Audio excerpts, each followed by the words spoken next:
I think in SaaS growth or freemium growth, that's sort of referred to as tactical friction. So it's part of employs tactical friction there. In Canva, we've actively decided never to employ tactical friction. Some of that might be that we cap your monthly downloads at 100 designs or something like that, but we never wanted to go that route. And so we had to create a pro product that adds value rather than just unlocks constricted value.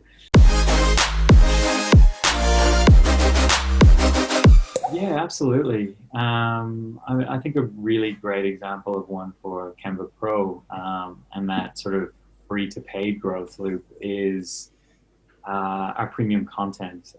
So every time a free user uses Canva, there's obviously a bunch of really great free content in Canva, and we always try and make sure that the free product is adequately valuable and useful for everyone, and so that people can design regardless of how much money they have in their pocket.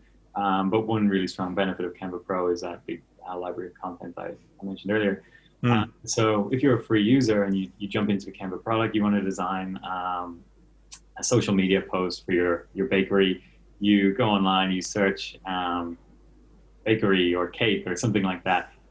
We'll have a bunch of really great premium content. And so you can design your post, put that content on there. And when you go to download it, we'll say, this image costs $1, or you can get it for unlimited use plus 75 million other items for as part of a Canva Pro subscription. And so that growth loop there is every time somebody designs and uses a piece of content, they see that they can potentially get unlimited access to this piece of content plus all the rest of the content for one single Canva Pro monthly subscription price of $12.95. And so that every time a free user comes into the product, they're presented with this decision of hey, how much am I using Canva? How much am I spending on premium content? Wow, isn't Canva Pro? They do that maths in their head, and I think for so many of our users, the maths adds up that Canva Pro is just incredibly valuable, and so that is something that's proven to be a really effective growth loop within our product. So having a product that has unlimited downloads was critical as part of the growth loop, right? That was a core part of it. So what did you have just before that? It was unlimited. Yeah, because there was Canva and then there was Canva Pro, but that actually had some parts that were unlimited and some parts that weren't unlimited. What kind of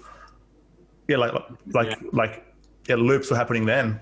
Yeah, I think one thing that maybe Canva is a little bit unusual for is the freemium tier is a really strong way for us to achieve our mission of making design affordable and accessible. So as part of that, we don't restrict the free tier, and I think a lot of freemium businesses will have a usage limit or some really heavy friction at some point. I think if you say Spotify, for example, you get an ad between every song, which if you use a product enough, you just want to get rid of that friction.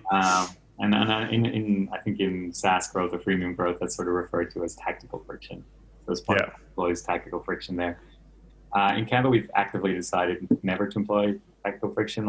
Some of that might be that we cap your monthly downloads at 100 designs or something like that, but we never wanted to go that route. And so we had to create a pro product that adds value rather than just unlocks constricted value. So with that little bit of context being set, what we have, one of the first ways we did that when we first launched Canva Pro was people really, really care about when they're designing assets for their business, they care about their brand.